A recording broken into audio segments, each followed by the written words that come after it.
Lakle Inspector Tayai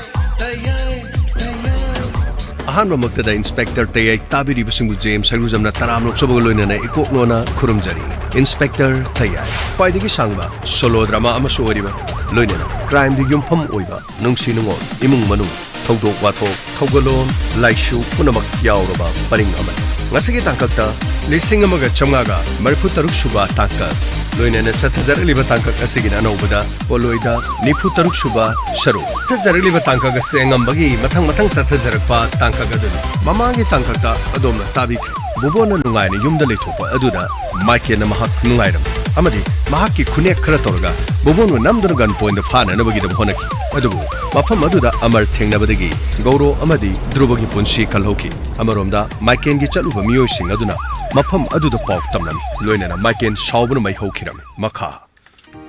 kari nakhoina phaba ngamdraba nakhuta paigibunu moising aduso yama nupadanu loina molor nupadanu loi molor noidi kedole kedole nang hok lahode hikta maida to makhong round kick ta thalak kudu ngaudun leringe no moising du bana ta paisan ki nakhoi ama khakta sinata ba nakhoi ahum shuri babu no moising atuni pamuri de nupadu kanano khangdi marks to loktho na haruba marks loktho di chaijani na hari aduga mamai du marks mu upsale aduga masam bana ga tung lo pinjalaga pakal to gawi papu tu phure kanano be khangak adu su kanano hai ba khangda ba aduga mufam aduda na khoina na khutta su mai pai ga mi nga malaga lakli bani na yama karigum tu pai legi karigum khoi ngak tang chondaramadi tasing na habda khudung thibo bobo khoi choi danu thom ya khudung thibo phaw ba thom ba yai na khoi si na thibung pande ne min yai lai ne lakcha di ne kanano ne mathong na lai ba kanano mafam madu da lakli ba tho maming su khangde moina su khangde aduga ani du di pha ba su dum irai lai na pha ra ne 푸버서 호르버니 아도 뭐 이니도 카칼로 가리다나 징나라 떠우링에 두다 빠빠빠 가리 마차도 통슬러가 망데 삭 감절리 아도가 어크네 까나노나 뭐다 하이브니 아도 마나 마크스 좀 선면이나 마크스 록토 까나노나 하이가나 마크스 록토디 제이샤니 하이 아도가 강공대 또 콩도 롱킥도 타르거디 차도 동동 뭐이도 뭐 갔다 그래 아도기디 뭐 마기수 다 그래 아도기디 잘로 단자마요 누파도 까나노 하이브디 강멍감 나도 보노 야마 오직 시기 비범 적고 있잖아 시기 드레스도 좀 강하니 오직이 누파도 뭐 탱나디 마나디 그거 소이드는 뭐 강하니 어이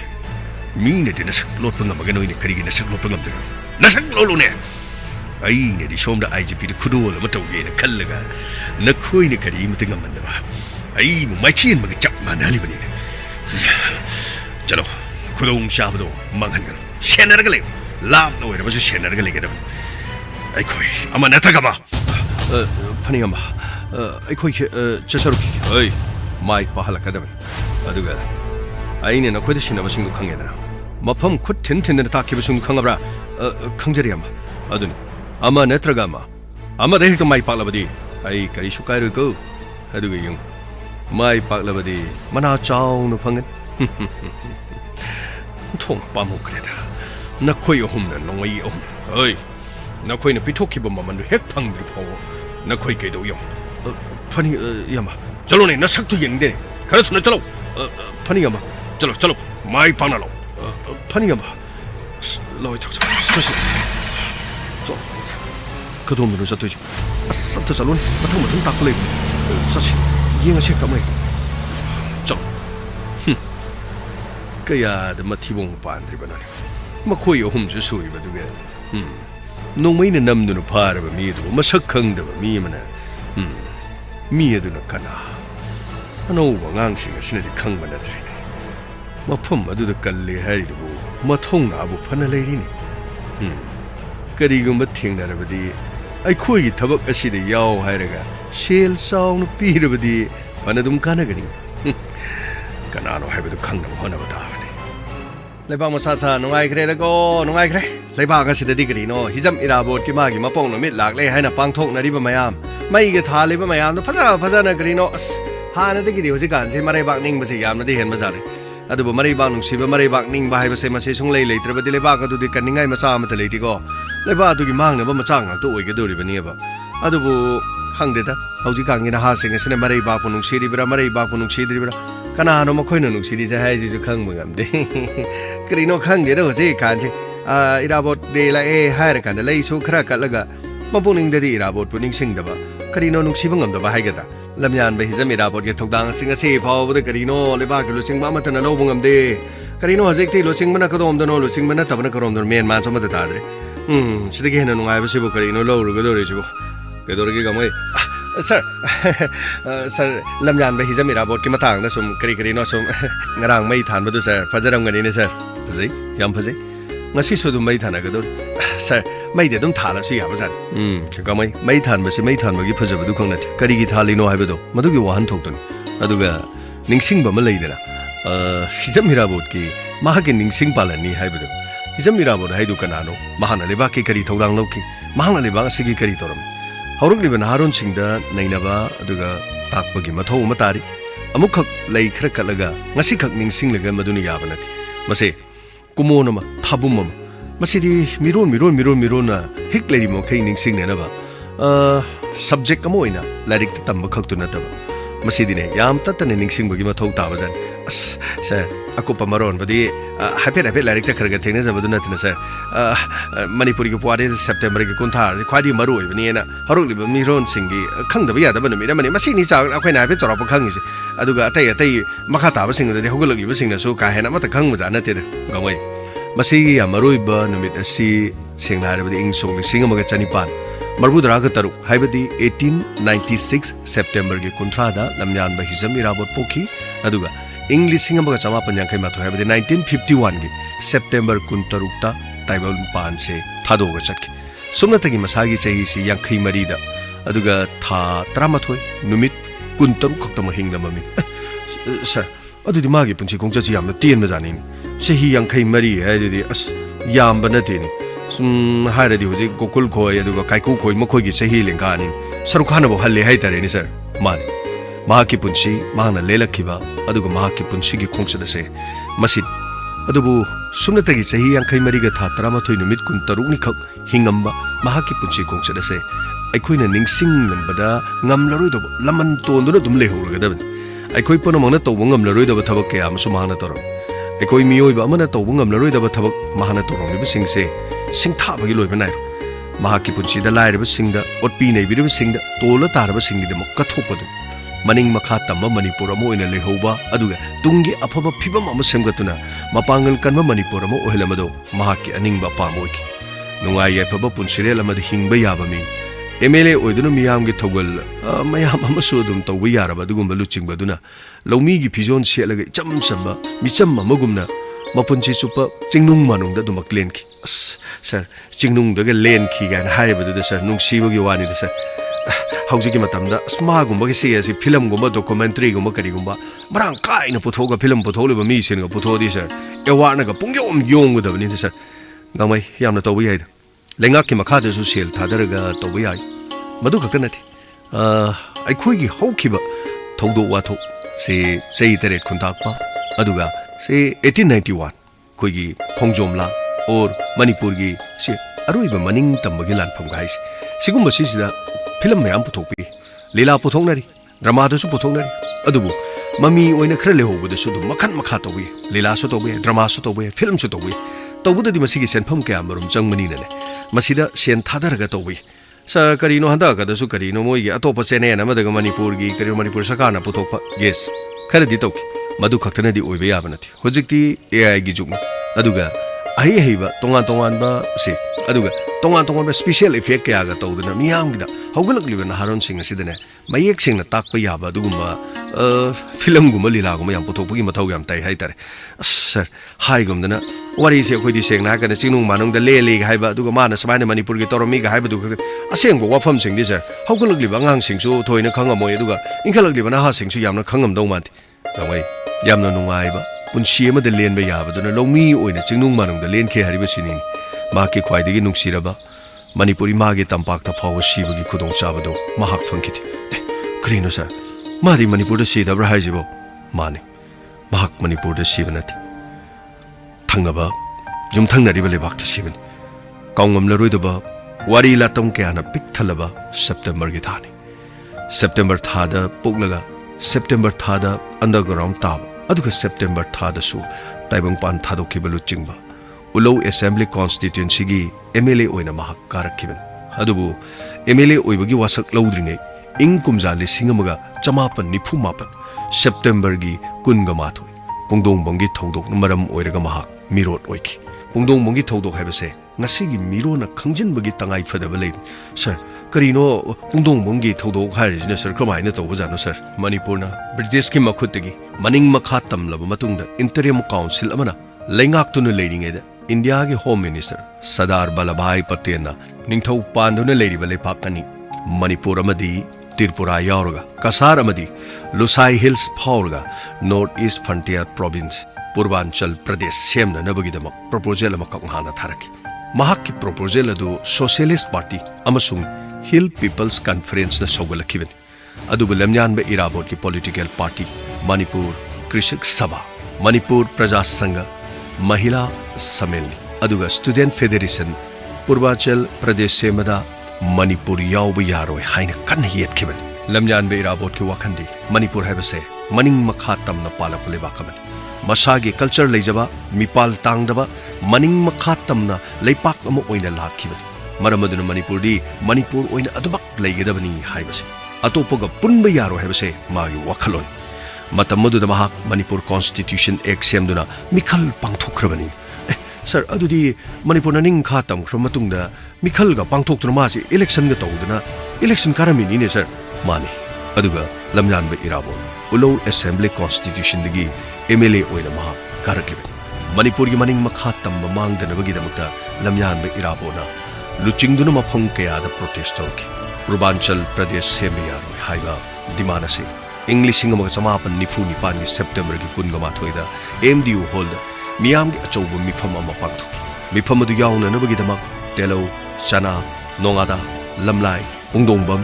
सेक्ता पुखावरोमदगी लौमी मयाम अमा मिफम अदु यावननबगिदमक rally चटपा हौरकी sir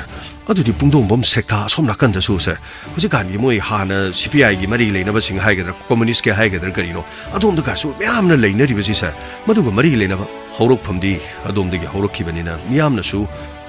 अदोम माइकई खक्ता नथि माइकई कयादसु अदुमा communist party अदुगा comrade ओइना लेजबा पामजबा कयासु लेरि मदुना तोंगानबा वखलोन अमदि rally अदो पुलिसना योरबुंगदा थिंखिबन लौमी सिंगा police personal सिंगा कन्न मुक्नबा थौदोक थोकी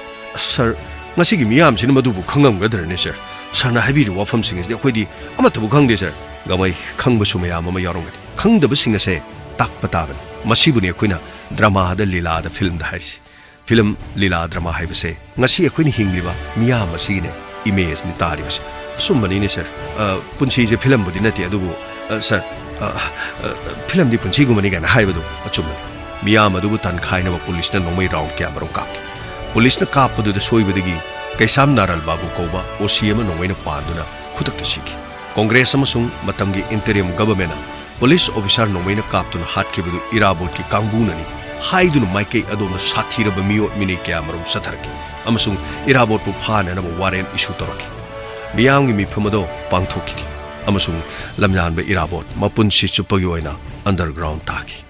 मदुगी मतुंगदा महक Myanmar दा चटकी मफम अदुद खुलाई पाइबा red card महक लिंखलकी अदुबु महक की अनिंगबा अपामबा सिंग अदो थबक तो ओंथोकपा ngamlamdana मसादा टाइफॉइड लाइना नारकपदगी कुमजा लिसिंग अमगा चमापन यांखै माथोय सेप्टेम्बर की तांग 23 ता म्यांमार की तांगबो हारिबा मफम अदुदा ताइबंगपाल थादोकी सर की वफम सिताबदा सर मितगी भीतागी तवे सर साजे चिंग लावबनी ने सर मुना ताव गंगाई हिजम मिराबोट माइथोंग याम लुचिंगबनी सेरेंगबा मसु सैरांगबा मसु पाउमी अमसु ओय सानरोय अमसु artist अमसु ओयबा politician अमसु अदुगा revolutionist अमसु मनिंग तमगिदमक लालहौबा ओयबगी हौरफमने महांगना सोक्तबा Hiram अमतदा लेरमदे खुनाई असिगी award एनै अमांग असेंग खाइदबा ꯐꯩꯖꯣꯝ ꯀꯨꯟꯖꯥ ꯀꯥꯎꯗꯨꯅ ꯆꯠꯄ ꯌꯥꯗꯕ ꯁꯥꯇꯤꯟ ꯇꯨꯞꯇꯨꯅ ꯆꯠꯄ ꯌꯥꯗꯕ ꯅꯥ ꯍꯨꯠꯄꯒꯤ ꯁꯦꯜ ꯂꯧꯕ ꯆꯟꯗꯣꯟ ꯊꯤꯟꯕꯒꯤ ꯁꯦꯟꯈꯥꯏ ꯂꯧꯕ ꯌꯥꯔꯦꯛ ꯁꯟꯇ꯭ꯔꯤ ꯄꯤꯌꯣꯟ ꯑꯃꯤꯟꯒꯤ ꯆꯥꯛꯊꯥꯛ ꯄꯨꯍꯟꯕ ꯄꯨꯊꯥꯡ ꯄꯨꯍꯟꯕ ꯗꯣꯂꯥꯏꯔꯤꯡ ꯑꯁꯤꯒꯨꯝꯕ ꯀꯌꯥ ꯂꯧꯕꯁꯤꯡ ꯑꯁꯤꯒꯤ ꯃꯥꯌꯣꯛꯇ ꯂꯦꯞꯇꯨꯅ ꯇꯣꯜꯂ ꯇꯥꯔꯕꯁꯤꯡꯕꯨ ꯀꯟꯅꯅꯕꯒꯤꯗꯃꯛ ꯍꯣꯠꯅꯔꯛꯈꯤ ꯅꯤꯡꯊꯧꯒꯤ ꯃꯆꯥꯅꯨꯄꯤ ꯂꯧꯗꯨꯅ ꯂꯧꯆꯥꯛ ꯀꯌꯥ ꯐꯪꯗꯨꯅ ꯁꯔꯗꯥꯔ ꯄꯟꯆꯥꯌꯠꯀꯤ ꯃꯦꯝꯕꯔ ꯐꯝꯊꯣꯜ ꯐꯪꯂꯕ ꯐꯥꯎꯕꯗ ꯃꯍꯥꯛꯅ ꯃꯗꯨ ꯈꯨꯗꯤꯡꯃꯛ ꯃꯤꯌꯥꯝꯒꯤ ꯌꯦꯡꯂꯒ ꯀꯠꯊꯣꯛꯈꯤ ꯃꯍꯥꯛꯀꯤꯗꯃꯛ ꯈꯜꯂꯨꯔꯕꯗꯤ ꯉꯁꯤ ꯑꯩꯈꯣꯏꯒꯤ ꯏꯔꯛꯇ ꯂꯩꯔꯤꯕ ꯂꯨꯆꯤꯡꯕꯁꯤꯡ ꯑꯁꯤꯗꯤ ꯏꯔꯥꯕꯣꯠꯀꯤ ꯀꯠꯊꯣꯛꯄ ꯉꯝꯕꯒꯤ ꯃꯇꯤꯛ ꯃꯌꯥꯏ ꯑꯗꯣ ꯁꯝꯅ ꯑꯃ ꯐꯥꯎꯕ ꯁꯣꯛꯄ ꯉꯝꯕ ꯅꯠꯇꯦ ꯀꯔꯝꯕ ꯃꯤꯑꯣꯏꯅ ꯂꯨꯆꯤꯡꯕ ꯑꯣꯏꯒꯗꯒꯦ ꯍꯥꯏꯕꯗꯨ ꯂꯝꯌꯥꯟꯕ ꯏꯔꯥꯕꯣꯠꯅ ꯃꯉꯣꯟꯗ ꯈꯨꯗꯝ ꯆꯥꯡꯗꯝ ꯑꯣꯏꯗꯨꯅ ꯃꯌꯦꯛ ꯁꯦꯡꯅ ꯇꯥꯛꯂꯝꯂꯕꯅꯤ ꯉꯁꯤꯒꯤ ꯅꯨꯃꯤꯠ ꯑꯁꯤꯅ ꯂꯥꯛꯄꯗ ꯑꯩꯈꯣꯏ ꯄꯨꯝꯅꯃꯛ ꯐꯤꯗꯝꯅꯤꯡꯉꯥꯏ ꯑꯣꯏꯔꯕ ꯂꯨꯆꯤꯡꯕ ꯑꯃ ꯄꯨꯊꯣꯛꯅꯅꯕ ꯊꯤꯃꯤꯟꯅꯕꯒꯤ ꯇꯉꯥꯏꯐꯗꯕꯗꯨ ꯂꯩꯔꯤ ꯁꯔꯒꯤ ꯋꯥꯐꯝ ꯑꯁꯤ ꯇꯥꯔꯨꯕꯗ ꯁꯔ ꯑꯣꯟꯊꯣꯛꯅ ꯉꯁꯤꯗꯤ ꯁꯔ ꯃꯤꯠꯇꯒꯤ ꯄꯤ ꯇꯥꯕ ꯈꯪꯍꯧꯗꯦ ꯁꯔ ꯒꯥꯎꯃꯩ ꯃꯁꯤꯕꯨꯅꯤ ꯍꯧꯔꯛꯂꯤꯕ ꯇꯨꯡꯒꯤ ꯃꯤꯔꯣꯜꯁꯤꯡ ꯑꯁꯤꯅ ꯂꯝꯌꯥꯟꯕ ꯍꯤꯖꯝ ꯏꯔꯥꯕꯣꯠ ꯀꯅꯥꯅꯣ ꯃꯍꯥꯛ ꯀꯔꯤꯒꯤꯗꯃꯛ ꯂꯝꯗꯝ ꯑꯁꯤꯗ ꯄꯣꯛꯂꯝꯂꯤꯕꯅꯣ ꯀꯔꯤꯒꯤꯗꯃꯛ ꯃꯍꯥꯛꯅ ꯀꯔꯤ ꯊꯧꯗꯥꯡꯁꯤꯡ ꯑꯁꯤ ꯂꯧꯔꯝꯂꯤꯕꯅꯣ ꯍꯥꯏꯕꯁꯤꯡ ꯑꯗꯣ ꯉꯁꯤꯒꯤ ꯃꯤꯌꯥꯝ ꯑꯁꯤꯅ ꯂꯣꯏꯅ ꯀꯥꯎꯅꯔꯤ ꯍꯤꯖꯝ ꯏꯔꯥꯕꯣꯠ ꯍꯥꯏꯕ ꯈꯛꯇꯗ ꯃꯍꯥꯛꯀꯤ ꯄꯥꯟꯗꯝ ꯃꯍꯥꯛꯅ ꯅꯤꯡꯂꯤꯕꯁꯤꯡ ꯑꯗꯨꯒꯤ ꯃꯥꯌꯣꯛꯇ ꯃꯤꯌꯥꯝꯅ ꯈꯪꯗꯕꯒꯨꯝ ꯇꯧꯔꯤ ꯑꯈꯪꯕ ꯈꯔꯅꯗꯤ ꯂꯥꯏꯒꯨꯝꯅ ꯈꯜꯂꯕꯁꯨ ꯈꯪꯗꯕ ꯀꯌꯥ ꯌꯥꯎꯔꯤ ꯃꯤꯔꯣꯜꯗꯤ ꯀꯌꯥ ꯆꯍꯤ ꯈꯨꯗꯤꯡꯒꯤ ꯍꯧꯔꯛꯀꯅꯤ ꯍꯧꯔꯛꯂꯤꯕ ꯃꯤꯔꯣꯜꯁꯤꯡ ꯑꯗꯨꯗ ꯃꯌꯦꯛ ꯁꯦꯡꯅ ꯇꯥꯛꯇꯕ ꯌꯥꯗꯕꯅꯤ ꯒꯥꯎꯃꯩ ꯁꯔ ꯑꯆꯨꯝꯕ ꯋꯥꯐꯝꯅꯤ ꯁꯔꯅ ꯍꯥꯏꯕꯤꯔꯤꯕ ꯋꯥꯐꯝꯁꯤ ꯁꯔ ꯑꯩꯈꯣꯏꯅꯗꯤ ꯃꯁꯤꯗꯩꯗ ꯀꯦꯟꯗꯟ ꯈꯔ ꯀꯠꯂꯒ ꯂꯩ ꯈꯔ ꯀꯠꯂꯒ ꯑꯩꯈꯣꯏꯅ ꯃꯁꯤꯅꯗꯤ ꯂꯣꯏꯁꯤꯟꯕ ꯁꯔꯅ ꯍꯥꯏꯕꯤꯔꯤꯕ ꯋꯥꯐꯝꯁꯤꯡ ꯑꯁꯤ ꯇꯥꯔꯨꯔꯒꯗꯤ ꯁꯔ ꯒꯥꯎꯃꯩ ꯃꯁꯤꯅꯤ ꯑꯩꯈꯣꯏꯅ ꯂꯥꯏꯔꯤꯛ ꯑꯃꯁꯨꯡ ꯂꯥꯏꯁꯨ ꯍꯥꯏꯔꯤꯕꯗꯨ ꯂꯥꯏꯔꯤꯛ ꯍꯥꯏꯕꯗꯨꯗ ꯌꯥꯎꯔꯤꯕ ꯃꯆꯛꯁꯤꯡ ꯑꯗꯨ ꯈꯛꯇ ꯅꯠꯇꯅ ꯂꯥꯏꯁꯨ ꯇꯝꯗꯕ ꯌꯥꯗꯕꯒꯨꯝ ꯍꯧꯈꯤꯕ ꯅꯤꯡꯇꯝꯕꯒꯤꯗꯃꯛ ꯅꯠꯇ꯭ꯔꯒ ꯂꯩꯕꯥꯛ ꯑꯁꯤꯒꯤꯗꯃꯛ ꯀꯠꯊꯣꯛꯈꯤꯕ ꯊꯧꯕꯁꯤꯡꯒꯤ ꯃꯔꯝꯗ ꯍꯦꯟꯅ ꯃꯃꯨꯠ ꯇꯥꯅ ꯈꯪꯕꯒꯤ ꯃꯊꯧ ꯇꯥꯏ ꯈꯪꯗꯤ ꯈꯪꯗꯅ ꯈꯨꯠꯇ ꯁꯦꯜ ꯈꯔ ꯄꯥꯏꯔꯒ ꯃꯤꯉꯣꯟꯗ ꯁꯦꯜꯗꯨ ꯈꯔ ꯊꯥꯗꯔꯒ ꯚꯣꯠ ꯀꯥꯅꯅꯕꯅꯤ ꯍꯥꯏꯗꯅ ꯏꯂꯦꯛꯁꯟꯗ ꯚꯣꯠ ꯀꯥꯔꯛꯂꯒ ꯃꯟꯇ꯭ꯔꯤ ꯃꯟꯗꯣꯜ ꯑꯣꯏꯔꯒ ꯊꯤꯀꯥ ꯕꯤꯜ ꯂꯧꯅꯅꯕ ꯑꯗꯨꯒ ꯃꯁꯥꯒꯤ ꯃꯔꯟ ꯃꯊꯨꯝ ꯂꯦꯞꯆꯅꯅꯕ ꯃꯍꯥꯛꯀꯤ ꯁꯥꯒꯩ ꯅꯠꯇꯦ ꯏꯃꯨꯡ ꯃꯅꯨꯡꯒꯤ ꯃꯤꯑꯣꯏꯁꯤꯡ ꯑꯋꯥꯡꯕ ꯊꯥꯛꯇ ꯂꯩꯅꯕ ꯃꯤꯅ ꯏꯀꯥꯏ ꯈꯨꯝꯅꯅꯕ ꯈꯛ ꯈꯜꯂꯒ ꯃꯔꯩꯕꯥꯛ ꯃꯔꯝꯗꯝꯒꯤꯅ ꯀꯔꯤꯁꯨ ꯈꯟꯗꯕ ꯑꯁꯤꯒꯨꯝꯕ ꯃꯤꯑꯣꯏꯁꯤꯡ ꯑꯁꯤꯅ ꯀꯌꯥꯝ ꯌꯥꯝꯁꯤꯜꯂꯛꯄꯗꯒꯤ ꯅꯣꯡꯃ ꯅꯣꯡꯃꯒꯤ ꯏꯔꯩꯄꯥꯛ ꯑꯁꯤ ꯂꯩꯈꯥ ꯇꯥꯔꯛꯂꯤꯕꯁꯤ ꯎꯔꯦꯗꯅ ꯈꯪꯅ ꯈꯪꯅ ꯎꯅ ꯐꯠꯇꯦ ꯍꯥꯏꯕ ꯈꯪꯅ ꯈꯪꯅ ꯉꯁꯤꯒꯤ ꯃꯤꯌꯥꯝ ꯑꯩꯈꯣꯏ ꯄꯨꯝꯅꯃꯛꯁꯤꯡ ꯑꯁꯤꯅꯁꯨ ꯃꯁꯥꯒꯤ ꯊꯧꯗꯥꯡ ꯑꯃꯠꯇ ꯃꯁꯛ ꯈꯪꯗꯦ ꯏꯂꯦꯛꯁꯟ ꯌꯧꯔꯛꯄ ꯃꯇꯝꯗ ꯃꯈꯨꯠꯇ ꯄꯤꯔꯛꯄ ꯁꯦꯟ ꯈꯔ ꯈꯕꯨꯝ ꯊꯟꯅ ꯆꯥꯔꯒ ꯃꯁꯥꯒꯤ ꯚꯣꯇꯤꯡ ꯔꯥꯏꯠ ꯑꯗꯨꯕꯨ ꯌꯣꯟꯊꯣꯛꯄ ꯀꯔꯝꯕ ꯃꯤꯑꯣꯏ ꯂꯩꯕꯥꯛ ꯑꯁꯤꯒꯤ ꯀꯔꯝꯕ ꯊꯧꯗꯥꯡ ꯂꯧꯔꯛꯀꯗꯕ ꯃꯤꯑꯣꯏꯁꯤꯡꯗ ꯚꯣꯠ ꯄꯤꯒꯗꯒꯦ ꯀꯔꯝꯕ ꯃꯤꯑꯣꯏꯅ ꯂꯨꯆꯤꯡꯕ ꯑꯣꯏꯒꯗꯒꯦ ꯍꯥꯏꯕꯗꯨ ꯈꯜꯂꯛꯇꯕꯅ ꯉꯁꯤꯗꯤ ꯂꯩꯕꯥꯛ ꯑꯁꯤ ꯀꯥꯡꯈꯣꯏ ꯆꯥꯏꯗꯅ ꯂꯣꯏꯔꯦꯗꯅ ꯁꯔ ꯉꯁꯤꯗꯤ ꯁꯔꯒꯤ ꯃꯐꯝꯗꯒꯤ ꯂꯝꯌꯥꯟꯕꯒꯤ ꯋꯥꯐꯝ ꯈꯔ ꯈꯪꯖꯕꯁꯤꯗꯤ ꯁꯔ ꯌꯥꯝꯅ ꯅꯨꯡꯉꯥꯏꯖꯔꯦ ꯁꯔ ꯌꯥꯝꯅ ꯀꯥꯟꯅꯕ ꯐꯪꯉꯦ ꯍꯥꯏꯕ ꯇꯥꯔꯦ ꯁꯔ ꯒꯥꯎꯃꯩ ꯈꯪꯗꯕ ꯌꯥꯗꯕꯅꯤ ꯂꯩ ꯈꯔ ꯀꯠꯂꯒ ꯃꯩ ꯈꯔ ꯊꯥꯜꯂꯒ ꯍꯦꯛꯇ ꯂꯣꯏꯁꯤꯟꯕ ꯌꯥꯕ ꯅꯠꯇꯦ ꯍꯥꯏꯗꯨ ꯁꯤꯅꯤꯅꯤ ꯁꯔ ꯑꯆꯨꯝꯕꯅꯤ ꯁꯔꯅ ꯍꯥꯏꯕꯤꯔꯤꯕ ꯋꯥꯐꯝꯗꯣ ꯃꯁꯤꯗꯅꯤ ꯐꯪꯁꯟ ꯀꯌꯥ ꯇꯧꯗꯨꯅ ꯂꯝꯌꯥꯟꯕꯒꯤ ꯃꯇꯥꯡꯗ ꯈꯟꯅ ꯅꯩꯅꯕꯒꯤ ꯇꯉꯥꯏꯐꯗꯕ ꯂꯩꯔꯦꯅ ꯍꯥꯏꯖꯔꯤꯕꯁꯦ ꯁꯔ ꯃꯥꯅꯤ ꯒꯥꯎꯃꯩ ꯐꯔꯦ ꯑꯗꯨꯗꯤ ꯐꯖꯅ ꯑꯃꯨꯛ ꯁꯦꯝ ꯁꯥꯗꯅ ꯍꯣꯔꯦꯟꯒꯤ ꯑꯃꯨꯛ ꯃꯩ ꯊꯥꯅꯅꯕ ꯁꯔ ꯉꯁꯤꯁꯨ ꯐꯖꯅ ꯃꯩ ꯊꯥꯟꯖꯒꯗꯧꯔꯤꯅꯤꯗ ꯁꯔ ꯌꯥꯝ ꯅꯨꯡꯉꯥꯏꯖꯔꯦ ꯁꯔ ꯉꯁꯤꯗꯤ ꯑꯁꯦꯡꯕ ꯋꯥꯐꯝ ꯈꯔ ꯑꯗꯨꯝ ꯈꯪꯂꯨꯕꯗ ꯂꯝꯌꯥꯟꯕꯒꯤ ꯃꯥꯒꯤ ꯃꯇꯥꯡꯗ ꯑꯩꯅ ꯈꯪꯖꯔꯝꯗꯕ ꯃꯌꯥꯝꯗꯣ ꯃꯌꯦꯛ ꯁꯦꯡꯅ ꯈꯪꯕ ꯉꯝꯖꯔꯦ ꯁꯔ ꯍꯥꯏꯅꯤꯡꯉꯥꯏ ꯂꯩꯇꯅ ꯊꯥꯒꯠꯆꯔꯤ ꯁꯔ ꯐꯔꯦ ꯑꯩ ꯑꯁꯣꯝꯗ ꯆꯠꯅꯅꯕ ꯇꯧꯒꯦ ꯁꯔ ꯃꯈꯥ ꯇꯥꯕ ꯑꯩꯈꯣꯏꯕꯨ ꯑꯇꯩ ꯆꯠꯀꯗꯕꯁꯦ ꯁꯔ ꯑꯩ ꯑꯗꯨꯝ ꯍꯥꯏꯔꯛꯀꯦ ꯀꯔꯤꯁꯨ ꯈꯜꯂꯨꯔꯅꯨ ꯍꯣꯔꯦꯟ ꯉꯥꯏꯍꯥꯛ ꯂꯩꯔꯒ ꯍꯥꯏꯔꯛꯀꯦꯀꯣ ꯐꯅꯤ ꯁꯔ ꯁꯔ ꯑꯃꯔ ꯂꯩꯌꯦ ꯁꯔ ꯀꯔꯤ ꯑꯃꯔ ꯂꯩ ꯁꯔ ꯑꯩ ꯂꯥꯛꯆꯔꯦ ꯁꯔ ꯀꯩꯗꯧꯔꯦ ꯅꯪ ꯍꯩ ꯀꯔꯤꯅꯣ ꯆꯤꯔꯪꯒ ꯑꯃ ꯄꯨꯔꯛ ꯁꯔ ꯅꯣꯡꯃꯩꯅꯦ ꯁꯔ ꯍꯦ ꯀꯔꯤꯅꯣ ꯍꯥꯏꯁꯤꯕꯣ ꯀꯗꯥꯏꯗꯒꯤ ꯅꯣꯡꯃꯩꯅꯣ ꯁꯔ ꯃꯁꯤꯒꯤ ꯋꯥꯔꯤꯁꯤꯁꯨ ꯑꯉꯛꯄ ꯋꯥꯔꯤ ꯍꯥꯏꯇꯥꯔꯦ ꯁꯔ ꯇꯁꯦꯡꯅ ꯍꯥꯏꯔꯕꯗ ꯚꯨꯕꯣꯟꯒ ꯒꯧꯔꯒꯗꯣ ꯃꯁꯛ ꯈꯪꯗꯕ ꯃꯤꯑꯣꯏ ꯈꯔꯅ ꯂꯝꯕꯤꯗ ꯅꯣꯡꯃꯩꯅ ꯅꯝꯃꯒ ꯐꯥꯔꯒ ꯄꯨꯗꯧ ꯇꯧꯂꯩ ꯀꯔꯤꯅꯣ ꯍꯥꯏꯁꯤꯕꯣ ꯑꯩꯅ ꯃꯈꯣꯏꯕꯨ ꯆꯦꯛꯁꯤꯜꯂꯣꯅ ꯍꯥꯏꯕꯗꯨꯕꯨ ꯅꯠꯇꯦ ꯃꯈꯣꯏ ꯂꯝꯕꯤꯗ ꯀꯣꯏꯆꯠ ꯆꯠꯂꯕ꯭ꯔꯣ ꯑꯗꯨꯒ ꯅꯪꯅ ꯑꯃꯨꯛ ꯃꯈꯣꯏꯅ ꯃꯊꯧ ꯀꯔꯝ ꯊꯦꯡꯅꯔꯤꯕ ꯁꯔ ꯑꯩꯁꯨ ꯊꯕꯛ ꯑꯃ ꯁꯨꯝ ꯆꯠꯆꯕꯅꯤ ꯑꯗꯩꯗ ꯂꯝꯕꯤꯗ ꯑꯣꯏꯔꯝꯂꯤꯕ ꯐꯤꯕꯝꯗꯨꯗ ꯆꯪꯁꯤꯜꯂꯒ ꯑꯩꯁꯨ ꯃꯈꯣꯏ ꯑꯅꯤꯒꯁꯨ ꯑꯣꯏꯕꯅꯤꯅ ꯆꯪꯁꯤꯜꯂꯒ ꯑꯩꯁꯨ ꯍꯪꯂꯨꯕꯅꯤ ꯑꯗꯩꯗ ꯅꯣꯡꯃꯩ ꯅꯝꯂꯒ ꯑꯩꯕꯨ ꯀꯅꯥꯅꯣ ꯍꯥꯏꯗꯨꯅ ꯃꯈꯣꯏ ꯈꯔꯅ ꯍꯪꯉꯛꯈꯤꯕꯅꯤ ꯁꯔ ꯑꯩꯕꯨꯗꯤ ꯃꯥꯛꯁ ꯎꯞꯁꯜꯂꯒ ꯑꯩꯒꯤ ꯁꯛꯁꯤ ꯃꯈꯣꯏꯅ ꯈꯪꯈꯤꯗꯦ ꯃꯥꯛꯁꯇꯨ ꯂꯧꯊꯣꯛ ꯀꯅꯥꯅꯣꯅ ꯍꯪꯉꯛꯄꯗ ꯑꯩꯅ ꯃꯥꯛꯁꯁꯤ ꯂꯧꯊꯣꯛꯑꯗꯤ ꯆꯩ ꯆꯥꯅꯤ ꯍꯥꯏꯕꯗꯒꯤ ꯃꯈꯣꯏ ꯑꯗꯨꯝ ꯆꯩ ꯆꯥꯈ꯭ꯔꯦ ꯑꯗꯨꯒ ꯅꯣꯡꯃꯩꯁꯤꯡꯁꯤꯃꯨ ꯂꯧꯔꯦ ꯐꯨꯕ ꯌꯥꯕ ꯈꯔ ꯐꯨꯔꯒ ꯃꯐꯝ ꯑꯗꯨꯗ ꯒꯥꯔꯤ ꯊꯧꯔꯒ ꯑꯗꯨꯝ ꯆꯦꯟꯈ꯭ꯔꯦ ꯀꯔꯤꯅꯣꯅꯦ ꯍꯥꯏꯔꯤꯁꯤꯕꯣ ꯅꯪꯅꯁꯨ ꯑꯃꯨꯛ ꯐꯨꯕ ꯅꯣꯡꯃꯩꯁꯨ ꯃꯣꯏꯅ ꯄꯥꯏꯕ ꯑꯗꯨꯒ ꯃꯨꯟꯁꯨ ꯑꯃꯨꯛ ꯂꯧꯕ ꯅꯪꯅ ꯐꯥꯎꯕꯁꯤꯁꯨ ꯑꯣꯟꯊꯣꯛꯅ ꯐꯥꯎꯏ ꯑꯗꯨ ꯀꯔꯤꯅꯣ ꯅꯪꯁꯨ ꯆꯠꯊꯣꯛꯀꯅꯣ ꯍꯥꯏꯗꯅ ꯀꯔꯤꯅꯣ ꯁꯣꯝ ꯅꯥꯀꯟꯗ ꯙ꯭ꯔꯨꯕꯒ ꯏꯇꯣꯒꯅ karino phone do ina sarna hai ko na hairaga nga pharaga karino nga chanai habra karino aduga nahana mu kadai de thengna riba nang di chathok no hairaga lambi de koi chat leirabro karino gamai swai nangsu akhuna di pau de pikhraban asumani sir ai di marks option mani na tasena maki moina I kana no habdi khangdi khang adu sir miyo sing de ai hana thengna ba mi dam tanati jail de sole mina badi yauti adu aina khanmada inong nong na khanba mi waranga ne khal yes soidena maki mado Michael gimi aduga hauji ti IGP so thologa jail de gi mayum da lei mahak pu so koina kupna di senari mayum de gi mahak ma pan thokti mahak ki mafam adu da mi ato pa so sangandi hauji mahana kari tor ka de gi haiba koi kari ma tha haiba ngamanati adubu asuk luru ba tan pham sida nati makhoi ni na koi chalaga gamai sir nomai singse fajana si so sanaba phani sir kadai nomai de som da bibiro asun thok bani da go tawri nomai ohum ni ne tawri irum lummi ni nomai ga je atang bani ni kari no si German na saba guma kari gum boy bjani ni thok no phaja gre de nomai gamai fajana thamjalu aduga Rajendra sinagro phani sir ai choi de na sine jare amar habiyo sir hojik aina no koi bu section na bagi da makana hai aduga nangso dum ko chale aduga bubon chu amore toli ba tawdok sig di makhoi kha chingna badi khol leira mani dina adu makhoi na di miyo sing adu khangi khangde habagi sir makhoi na su kari mata khangauti aduga hana su mamang da ukiba mi amata nati aduga sir makhoi na tamba da di soidena maki miyo sing adu IGP gi miyo di soidena wan mahana tholok pada ngari aduga asing ba tawdo ndagi dama kunik ta mi thadol laga torongadra natragana Dharmendra natragana Michael makhoi ani gi manung da soidena orambe adu natragana mu David chuma yum da leri puna baksinga se makhoi kana na to boirum ga doribna anyway ai khoi monna kari no khanarage adu dinang su sanna na bador numita salaga dor sir chacharuge ye sir chalo karino amar khara di section na leiba paigo phagi phrang oina to bu ya bana tiko to gomai thengnarabasu thengnaraga lore sum makhoi na lo laga leiraga makhoi na sum makhoi bu koi thi bagi mo ai khoi na lo laga leibagi mo da ai di sir ai khoi no ina thiraga makhoi no ina lot padu bu madunu bu hena pamad ya di haiba mo khangandraga di amar madu pono magdo ain gi matheng na to goda bicham mama nekta to goda banati sumani sir aduna bu hoju phawa khaga leiri ne sir aduna lamda bathara di amar yar adu khara chekshalo aduga akoina haibasu khara ina bohna siko phani sir aisa sarugi sir phare yongna bador phare ko adu de amar yobiro akoi mo lai jao gi ko adu de phare to akoi mo sarugi karino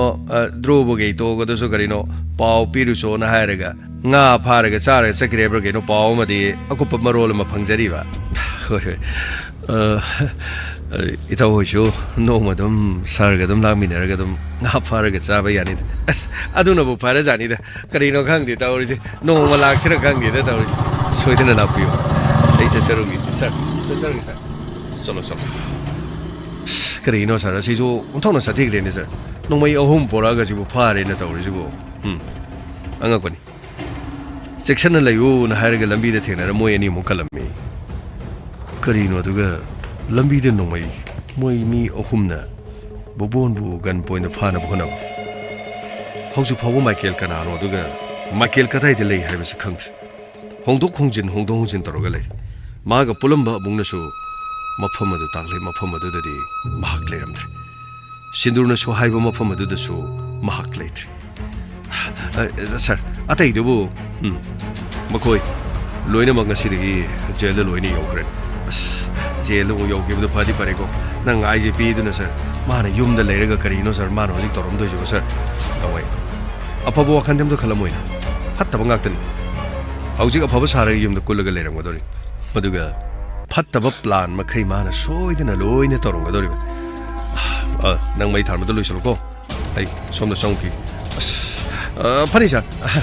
karino gang dren tawre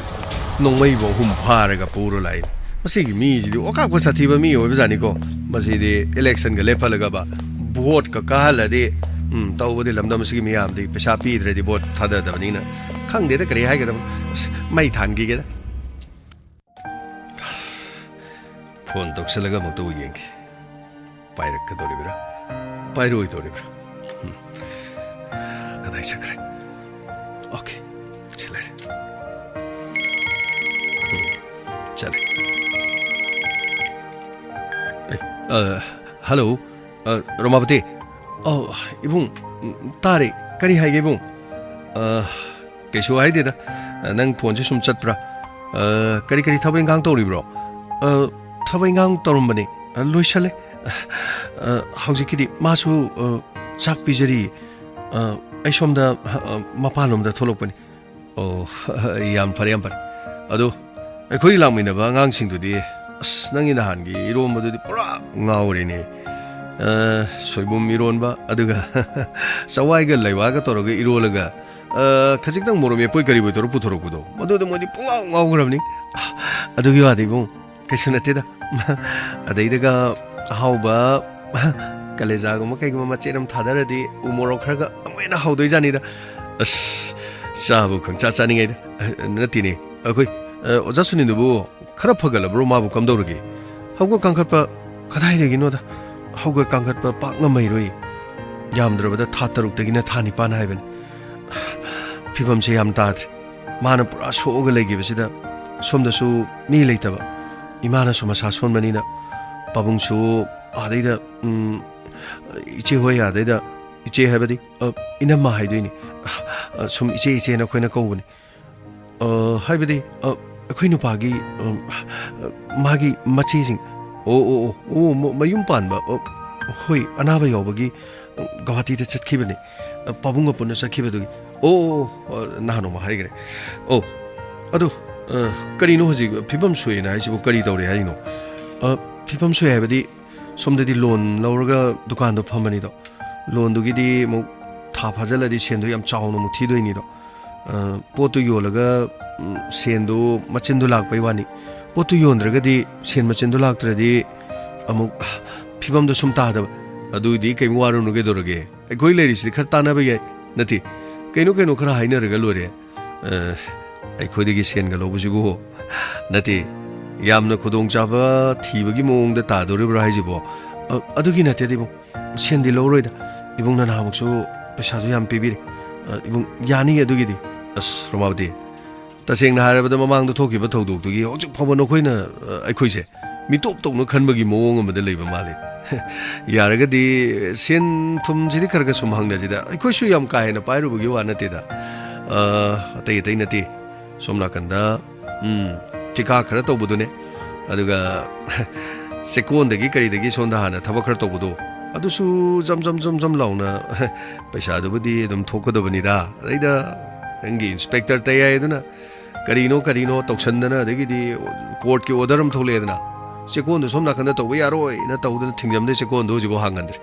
adubu aina tabada di khoi saraji pina court ga geino sekon do hangne ne bugi ayaba lori hai hang se dagi di dum hang bi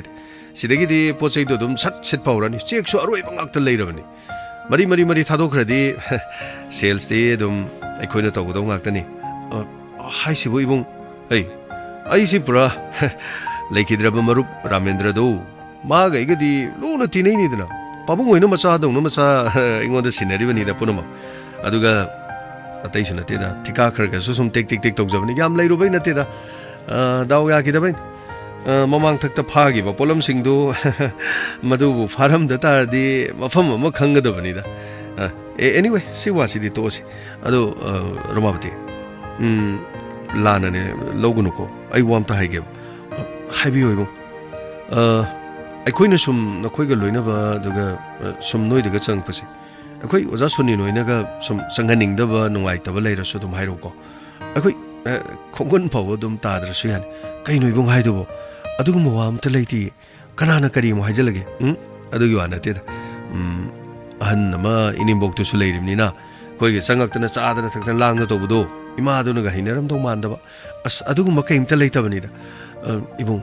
ibung na kanbibadagi natro hauji phawbada khudong thiba thokta leis ibung kari mata khanjadi ado samai torje ai hayeng la karino angang ai tharakpura natraga ai mong ma yengage seldo yamba yamdaba ai yankhai muktang ai pirangna na ba tawraki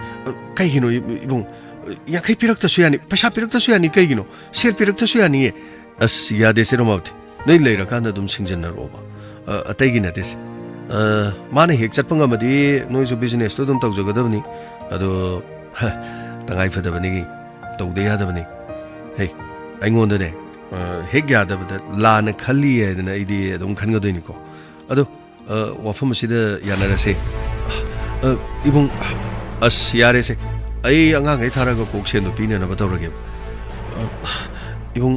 sinbudi chinba adu sel sumuk lowbase amuk singba ngamdradi na mo as kaidorogi matingi ting longnabani gedorogi singba ngamdaba idudi se kaisunati aina hagedabdi aikhoi masen nangnari tinari dan yanabagi matungina ne yanaradi lo yaba ngaktanis ai karimta ne mitop amane na dumaina khangano ado marup suninda sudum wafam da dum khangalo aina sen pakpi de pisalaga aina khodong saba lowbagi oina natte deibo adugi di ai kaimta khanjadi yare ka dorage nomagi khara ka khoi pau phaunari sini wari sanari sini nade si kari kairage natra ma yam ni yangna pharak poisunu tha tare ni pan ga sidi yam sangi ba matamida ada lana lowdo leradi ai hana haijari sini ko hekta haibiro hekta ne khonggun bawe hekta taroi do jan imi bawe hekta taroi do ribani ko ibung adumaina haibigan nahawai gi wari as yares madu wadu tos aina mu toje na hajini ko ado aina ne nangi mateng pangi se nungai taba nang no wa ba khot ba yeng ba ngamjade ba adugini lana kaimda khanbinu se sum khanjaba khoina khanba thak wangna sum khanjaba wajaba duni ko nang na mu lana mu khankin hoibong ai kaiso khandi phare adudi ai hayeng ne seldo tharang na ba tawrage aduga ai yani yaroi dai horen khara message tharake ko nang message amani di halak pa yaidana hoibong ai tumdraga de dum halak oho yare adu redi horen do pawdo mu ai hairage dudi thamage hoibong kamdawe ai ni silly busy yadrane yama gi plan sidi yama sidi ira ne khoi jo heirak to male de yama natragupta kari haige lai go bodi lai hebo sel thadar ga to ba thawni na sel lok thokraga mo oi sel lok thokki bna te ne sel gi mohutu phugat ga dorni ne apang wa ngang na ba yaram da ba pau phong na ba de kari mat yaram dra ba du phong na reisu dro hek tamak thabaga se yaba na tin ngasi ai ne hek ta sumge adina summang ngam ba na tin matam chang urabra sel chang punamak sing asi ai khut thu en hek tu yaba na tin khamra as yama ai khoi gi matang ga chu khara hapchalaga hek ta haibi ba du da matung da ai na hawe na ai kredna na khoi ne sobu mi rom ba hawe ai ne lai wa ga chwa gi ro ma du hawe na ai tumi leyu ne se hayeng di ai yauror na khoi ngak tang chalaga tanja ma yenga selu sakpi salong da ai panthana ma pham adu de leiba ya banati yama khangjare yama adu yama senpam madu bu singak kadran singak tasen madu gi de mot pamu ya banati ne karigum khrati mang bata bani dana yama aditi ai sel du piramaga unarabasu magi mapuroi bu na hak unaram maduga wari otai sanar yam kui na mafam adu de le panthadana phat thulaga aina ari se khangabra khoi khangjari ama maduga ngasi di ngayaktang kari yama loina plan tawraga leijaraban fare aisho asom da pau phona ga da lairi na khoi sidai de silaga arrangement tawramu ai wari otai sanaraga thabak sing ado yama asom yumlom da di yum lom the Karima the Kangan Bayabanat. Pausi on Bayabanatico, Kanjariamba, Lucian Jeremagamba. I see the phone of Motogico. Huyamba. Huyamba, I was an. I would have in Kaline, saying the local Tokaga in Piduni Yard, saying the Mang he. Yame, Contra, Mupigre, Nahanju Saxana with the Loiputui. Poche in the Hanju Canada, but the peg Tanale. Haying no young Kayum, Pini Hajibo. Stories no say, I quite get Carino, Canada, the Fanga, Lori Yari, get again. Game Kaluna, no, since the Lord's lost. Oh, in the other. Hey, so either Lori, a sea, Krapay, Lori, Lavogatroga. I quite get top my Fagalori say, I don't, Carino. Horingiti, Caricatisanava. Suicide low rohedo, I do anything there. Loi for running ale. Siaris, Nang sat low. So the Yamana Fonto was Iluraga. Pong Sava, the top of Togalore. A quickie, show it regular. Even what's over. Even what's over. Carihagima. I go. Or Pama, but a high get over in number. Kedorgima. Romabatibu, Sida, what is Hano with the wood Sanga Karabro, Sanga Trigima. Kana Ganomana, Sida no to know what is Hana Risibu. Hana Maraxi, Hana Gamana the Bamong Yamato with the Kuibumo. Ima Magi, take it about Gangu with it. A topa take the Kasulera Moidema. Hey, Imana had a live a sinang woman at town. But a mamma the so. Aina hai bada nang kaya hai na ta de na pa bung na sune ya di yaram khidra bani da koi bungo ana ye ki masdei da sakhi bagi to bai wan tawri si bungo ma na wari watai sana da na khot na tawri si ai di nei bungo nang bu khang bara ne ima kana kana wari sanai bu ma gi thabai ngang ate te gi kaisho to podi oiram mo da wari sana ba sida nei bungo wari sana ba makhan ya min he No, Tana Wari Sanaba, Momato. Aduga, Maruma Pangi, Wari Sanaba, Sagaina, the Wari Sanaba Hebeledo. Napabunga di, Kaya, Pamon Kidrab. Masi Hiru, hidden and only you, Tina Tucktanane, Stosidima. Hiru to go upon to the Dumtoli. Was you poking in Mawina Hajibu? Nati, among Mamanga Todomo took. How's an issue of Todomo to Lagamo? Mabu Yumdam Salango Hiro. Hey, Adu Hibanati near. A coin hiding in a winner down there. Me, Mama, Mapa, me, Horopa, me, Tongan, Massazet, a mamam labanina. Yingoi, Imana Hadisi, Mabunu, she the beginnet. Nang the yard and looks and then later than now. Ha, no quay hasn't a business out a yard. No quay pabung do the other guati the late ogre. Yingoi, Taba say no quay pabung, not suckling it. Nangamu no conti dava powder. No pabung saw the Karim at the lepam sapung kandravan. Madubune Imana sum no I said that Imana I been don't do my dopi. Imana mu Maru lane and Angibo from the Ainamu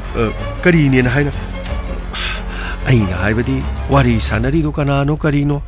Carigino Manas they get to what is Sanagadoribo. Ah, Sidedo what is Sanabacarica gave up.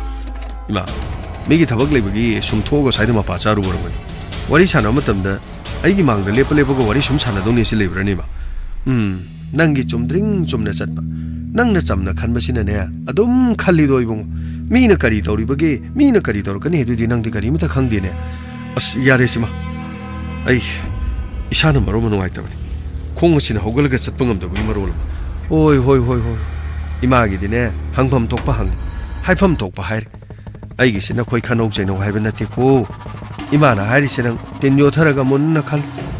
ima chale kari khana na ba the Namok must later. Pamiga Pam digger. I don't know yet that way. Carino Kundi. Hojino Coxi Hanabom. Hiding to Ringum Hajali. Carino Kundi, but we believe us. Kayo again. Kano South Sour later me do. Sao did some imago what is another minute. Imana Kari Harage. China how te harabro. Carito Rogeva. Casudodi. Sidida. Nang na mapan wari sana badu kana wari sana ino haidana aingon da hangam bane aingon da hang bagi mahuta mana sangsalaga Romabati wari sanay du kanano mana nongon ko hangadi faidana. Oh, ay wari sanay du di ibong Dharmendra gani. Selgi suma thasa adana leirambadu dane. Lupa lising ang kaido. Hayeng pira age. Aduga hayeng punna leirakanda amuk singon harab. Nang namu lupa lising ang kipiwo namu hairurabo. Adugi natida. Ay di sum wari sanabada. Mana ni nahan ang angay si saksabado subum iromba. Laiwa kari kari kangsu tobudo yam hawi na haiba. Adugi sum wari saramanida. Adaida nangisu nabadu kamdaure parabara na hangamba. Aduga mahanasu wafama mahairako. Kari wa hairiba. Makoina sida lakpado. Ima koina ihei hei nadaba mali. Sida lakpado ima koina sum nungai taba leire di hairo. Ma sangak tanaba dum honage sida kongul tadanaba honage. Mana maramoraga ima koina warobudo. Adu nungai te na sum hairako. Imana kari kari hairo jan. Adugi bidi kari sho haidabanida. Aduda sum wari sanabadu dagi leibudu leitabani dugo. Lauriba senfamduna seldo khara yamna changmadudani sidagidi pochai lauba khotpa tawbudusu laudre wholesale dane na khara piba laidudi moididi moigi sendo ngawna pirakpanina sendo tongba myama khangti aina su sidaida mo question sena leiramnina dukana di mai onsin mangamdre migi di bank di pidaba yaro aduna sum koktu sadana foine adubudi chumba khangdre kari haigadabana adugi oitarene imana wari sanai ji kana no nang no nok tano wari sanai o ai ri cham cham na sanabane ibung ni dana hoi na hoi budi yu yam tha ga karan yam taramane chikon daga sum leibadu da aina hala ga lei ga haibadu dane sum thodok tu thoki bu yawani hoi ni yare ne du wat adu farso patraso ibun chi kan birai adu imungi su na hamu su lesing kontra pere na han chaba thakpa tawdu su se loi no moina butu Koi majina yeng baji chumna yeng ba hitraba khangdi siranga turanga dum udana le ai bu thajadabra ai karimata ne ai phataba thabak ai tawde ko thajai nongonda ina karimata lana lobo kemta leitis adune ba haija sanusi adu imana haibadu phajana dum haigraba natro phajana bade dum haigraba ne da hadaida nangsu phachangakpadu da ima chakkibaga chab hekjana hoi yares Karimda kan biron tengre si aishu sighi daguli si pijarmaga thaba taim taloisan geba hoi yares sida thamos kari madi aine di supam pamnati nachanu panati yamna pamjam hairu ganu pidu gi aktak tu yu ga thaktra madagi ngoksan phaisin adana leiba ai thorok labadi punamoksing do loina khangani adubo ai susida tholokpa yada leirena nasano pigi thabaksi sisu arai boiredo nasano padana mokong mokutu soidrabadi sidaida leibe yaba ai nana ba yengba chakringe da dom mo accident hoy adong isu mo hangba ngamda le nangna tamjalagri ba pawasina moi babung aina tamningdana tamba natine wafamji khara sum luine no ngoktana wari sa leibeduda somdana nasano pana phamungda leire Madagi stay the mean, Marola, Halir Gamala, Halir Gamala, Halir Gamala, Carino Kangdi. Stay the Moipa Bunga Hayang among there. I want the money, what to talk to Ribbonido. Ay, what to talk to Natina. Moon and a son of Pada, what from the law in the town. Tamavane, Pazanata me, Loina Kankale, Magim no peace, Kankatana, Domlay, Ibukari, Hairuban, Waibo. Ay, Madu Yabrana, no any yum the Lergamadu, Pawung of the Ricarito. Kangdre, Moi Pabung Lagane, Yang Biro, I the Kangdre, Haribasin. Lam Ket Lam Haiba, Haibangang was sucked by the load of boy of a day. I ain't a day. Masi Adam, Hadubuna San of Panadi, Tawai Hectan and the Mamang, Kaina Kibadi, Punchi, Chupakaina, Drana, Kalm. Nachano Pana, Capson, Lauxen, and Tawden, you tucked an auction at the later. Mamay tongue than a heck, Coxin Kiba. Kangdre, Moi Pabu. I didn't meet Amna Nara Ponida. I meet Navani Aruna. Carido, I know Moi Pabu. I book a little, I know, but Nasano Paran, so can Tadia. What is Himaka? Hayingamo, David C.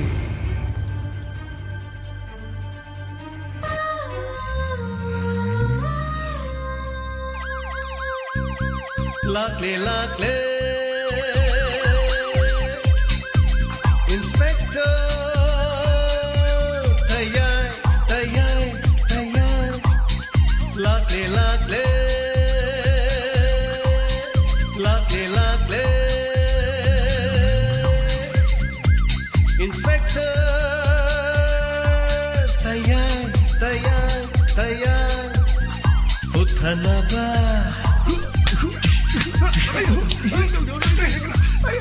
Kanbinaba. Thank you, sir. Welcome. Uthanaba. Kanbinaba. Inspector. Tayai, tayai, tayai. Lakle, lakle. Inspector. Tayai, tayai, tayai.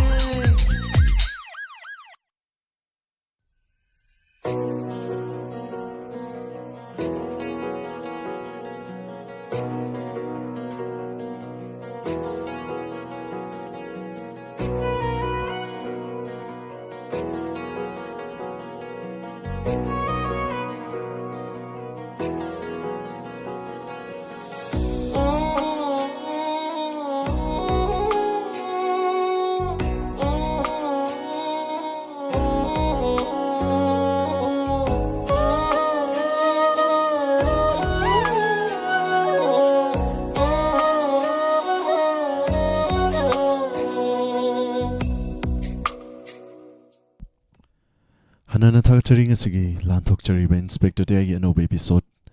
listing amaga chaunga marfu taruk suba tangkak tabiriba khonjel loina tabiriba mijeng tabiriba sing hanana thakchari mayamna pibirakpa feedback amadi comment sing tantakna pathokchagi sir ngasi lila chatkibana maram oiraga sirgi mahut chillaga tantakna padagi loinana pibirakpa feedback amadi comment sing pajatringegi mangwainana birthday tariba icha amagi wish biminasi mayam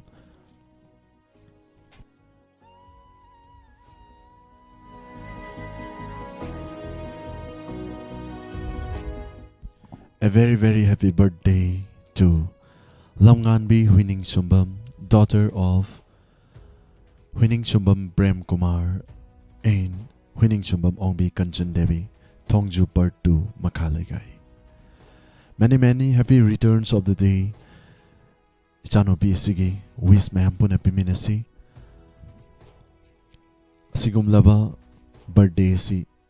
masing tingam dana masing langam dana lakpo isano ichagi punsida tauru kuding magta mai pakpa amadi tauru kuding magta isor mahak nasu thaujan biba oisanu haiba wafam si thamjari isor mahak nasu chan bisanu Lamnganbi Huining Sumbam Huining Sumbam Prem Kumar amadi Huining Sumbam Ongbi Kanchan Devi gi macha asigidamak YouTube live ta leibiriba Facebook live ta leibiriba singna amadi radio da tabiriba khuding maknasu yaifathongni neminasi hanana thakchari pumnamak happy birthday haina haibirakpa live chata leibiriba khuding mak hanana thakchari loinana pibirakpa feedback amadi comment sing tanakna pathokchagi nongmaithem mamta thakchari thoramasida sarugyabirakpa madam Sonia Oinam Devan Sograkpam thakchari Pabung Jante Kumar happy birthday Lamnganbi haina tabirakpa hanana thakchari Pabung Jante Kumar wari si yamna fazaking asigi inspector TAYAI episode 1583 at 6 haina takbiri madam Reno Toijam Surjit Kumancha Aisu live yaujeri happy birthday Lamnganbi Huining Sumbam afaba yaifaba mai pakpa oibiu haina takpiri ichasigi wish bibirakpa khuding makpusu hanana thakchari madam Sonia Oinam Pabung Jante Kumar thakchari yumkhaibam Helen Moirang Kuno happy birthday Lamnganbi Huining Sumbam many happy returns of the day haina takpiri thakchari madam yumkhaibam Helen Moirang Kuno Babi Mala Koncham thakchari happy birthday Lamnganbi haina takpiri isu Lamnganbi haina takpiri wish bibirakliba khuding mak hanana thakchari Laisram Radha thakchari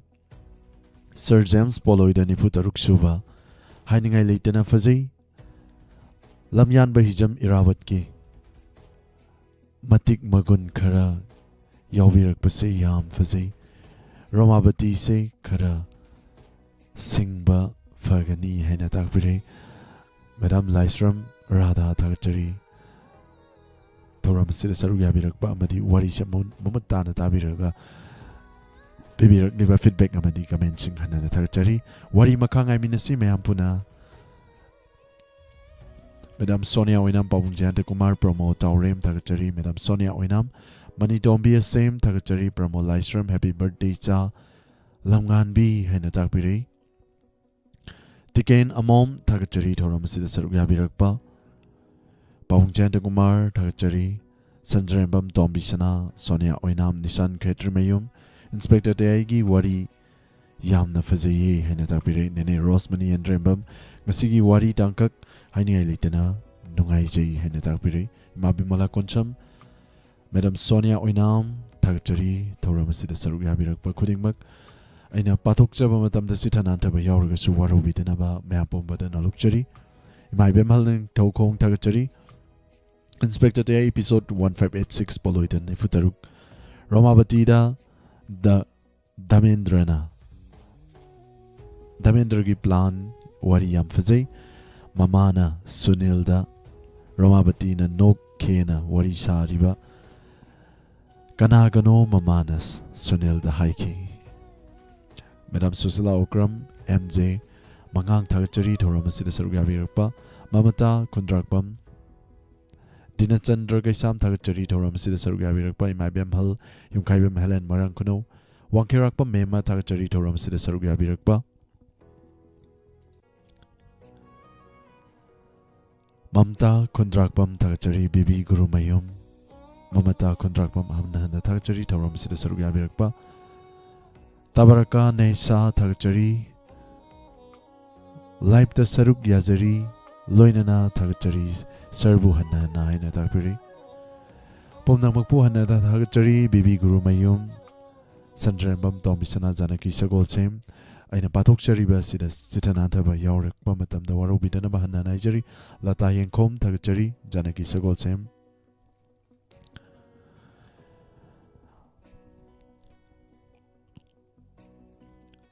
Yumkaibam Helen Morangkuno Nilakanta Thakachari Thoram Saru Yabirakpa Pawung Janta Kumar Rosmani and Rembam Nanebusu Hanana Thakachari Loinana Facebook da Bibirakpa feedback amadi commenting RK Gunajit Thakachari Saru Yabirakpa Hanana Thakachari Birthday Tariba Isa Sigi Wish Bibirak Liba Kudingmak Pusu Hanana Thakachari Isagi Punchida Mai Pakpa Dana Masaruk Uisanu Haiba Wafam Sitamjari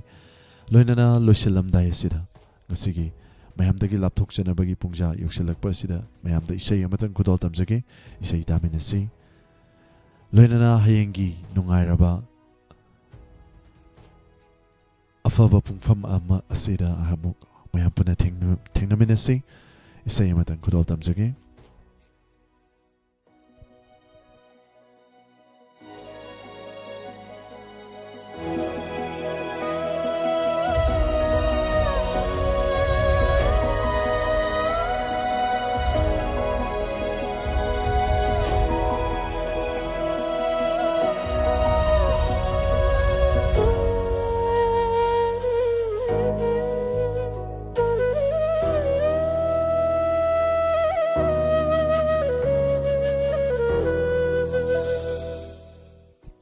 Wakchingi Ulain Sir James ki khonja lagi sakto ki bisai me hamda kudol tamjari taminasi kudol tamjari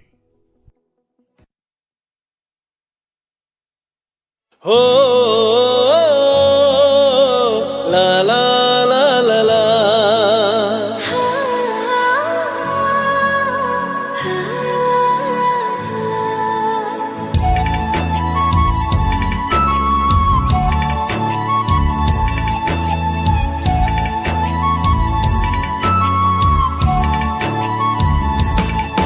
Wakchingi ulen khanglebi aigi khunggangi leira nungshi toirabi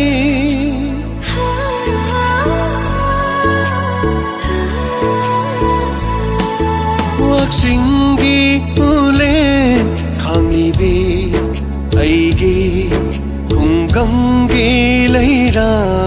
nungshi thoirabi yenglure urure mafam kodingda leite nangumbi jamjarabi ningthibi leite nangumbi jamjarabi ningthibi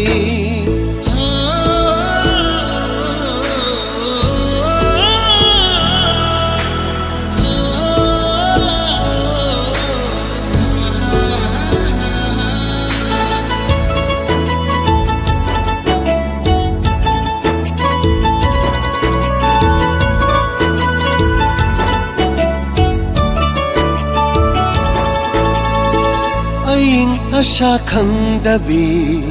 awa anathida-bi momonok charaga penjabini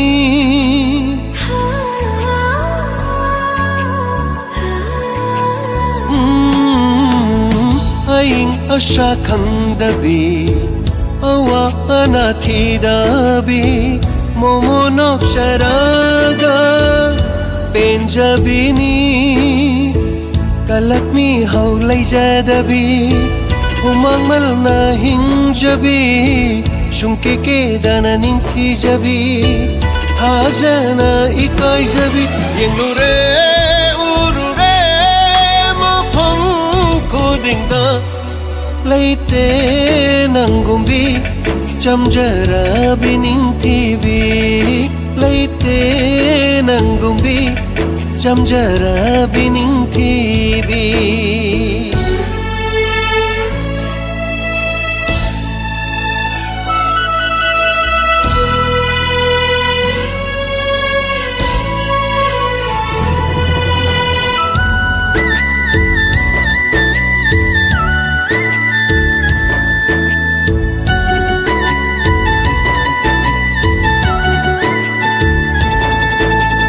aigidi thawaigi thawai oiribi nangtani aigidi punsigi oijage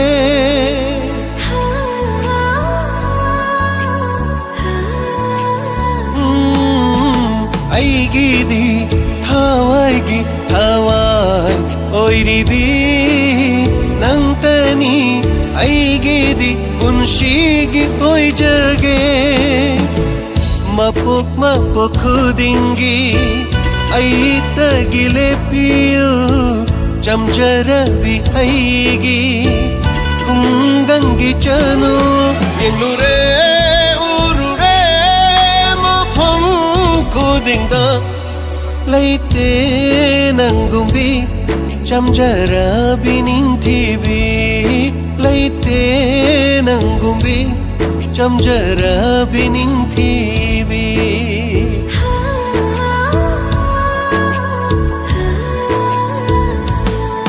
waksingi ulen khanglibi aigi khunggangi leira nungshi thoirabi yenglure urure mafam kodingda leite nangumbi jamjarabi ningthibi leite nangumbi jamjarabi ningthibi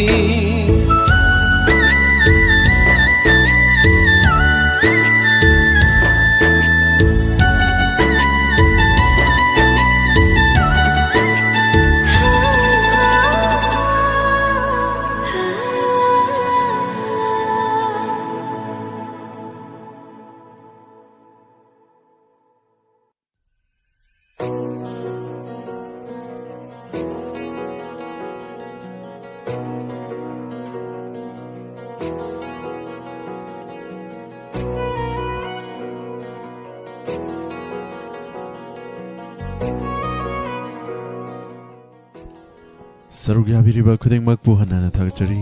loinana hayenggi yaifuraba korau hayengdi yokre tang ama Ngasigi tang ama hayeng tang anida amuk maya puna thengnaminasi ngasigi oinadi khudingmaktagi lapthokcharabagi abadu laujari pumnang po amukana khurumjari